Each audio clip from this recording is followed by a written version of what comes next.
Hello students, मैं हूं अंकित सिंह। सिद्धांतम से स्मार्ट फेयर कॉपी के इस वीडियो सेक्शन में हम लोग ऊर्जा के प्रकार और उसके महत्व के बारे में जानेंगे।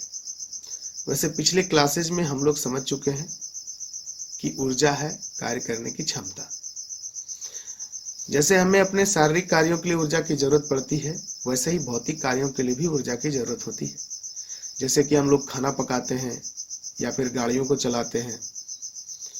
घरों में कई सारे उपकरण हम लोग यूज करते हैं, पंखा, टीवी, मोबाइल। इन सब के लिए हम लोग को ऊर्जा चाहिए किसी न किसी रूप में।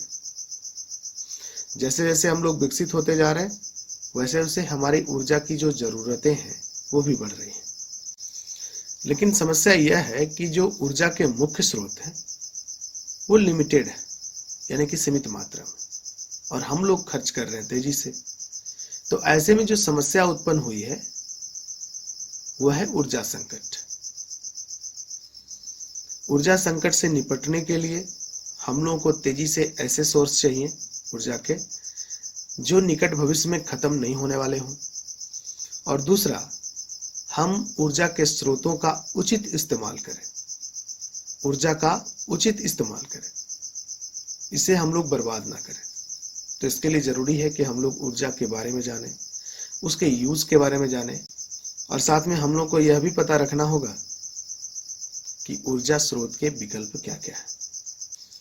यहाँ बड़ा ही इंटरेस्टिंग प्रश्न उठता है कि ऊर्जा सिद्धांत से हम लोग जानते हैं ऊर्जा ना तो उत्पन्न होती है और ना ही उसका नाश होता है। तो फिर इतनी परेशानी क्यों?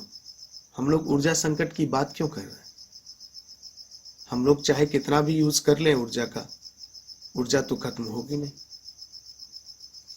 तो इस प्रश्न का जवाब जानने से पहले हम लोग एक पत्थर पर विचार करते हैं, जो कि एक ढलान के ऊपरी हिस्से में इस तरह टिका हुआ है कि यदि कोई थोड़ा सा भी धक्का दे दे तो वो नीचे आ जाएगा। चूंकि पत्थर ऊंचाई पर है तो जाहिर है कि इसमें स्थितिज ऊर्जा है। धक्का लगने पर यही स्थितिज ऊर्जा गतिज ऊर्जा में कन्वर्ट होगी और पत्थर लुढ़कते हुए नीचे आ जाएगा। तो मान लीजिए हम लोग इसको धक्का दे देते हैं,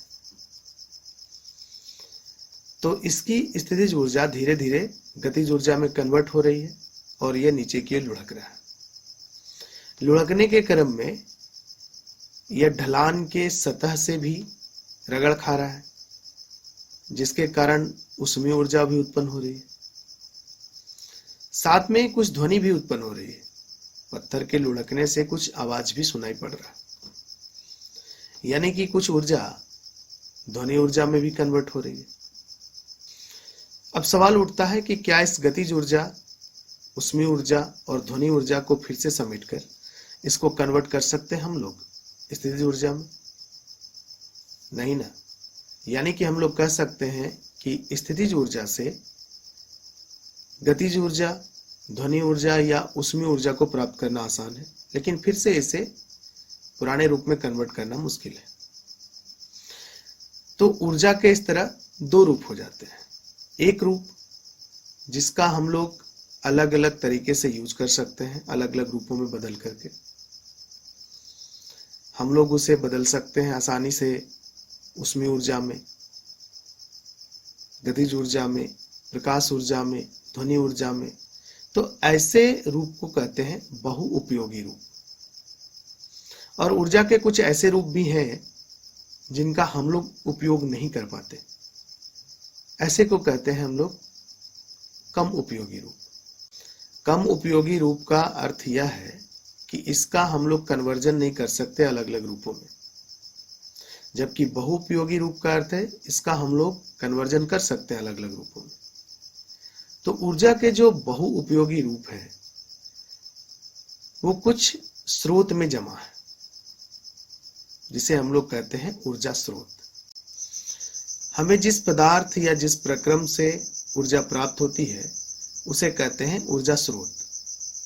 प्रकृति में इनके भंडार के आधार पर इनको दो कैटेगरी में हम लोग रख सकते हैं, और नवीकरणीय स्रोत और नवीकरणीय स्रोत। कोयला, पेट्रोलियम, प्राकृतिक गैस जैसे जो ऊर्जा स्रोत हैं वे अनवीकरणीय स्रोत हैं, क्योंकि इनका निर्माण लाखों सालों में हुआ है, जटिल प्रक्रियाओं से। और अब ना तो पृथ्वी पर वैसी परिस्थितियां हैं और ना ही उतना समय है कि इसकी पूर्ति नजदीक फ्यूचर में, निकट फ्यूचर में हो पाए।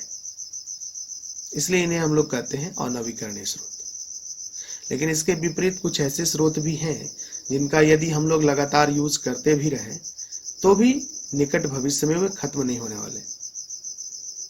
ऐसे स्रोत को हम लोग कहते हैं नवीकरणीय स्रोत, जैसे कि सौर ऊर्जा का जो स्रोत है सूर्य, पवन ऊर्जा का जो स्रोत है पवन, ये सब नवीकरणीय स्रोत है।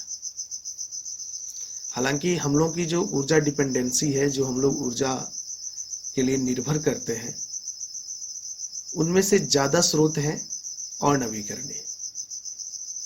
तो ऊर्जा का जब भी हम लोग इस्तेमाल करें सोच समझ कर करें, अनावश्यक इस्तेमाल से बचना चाहिए हम लोगों को।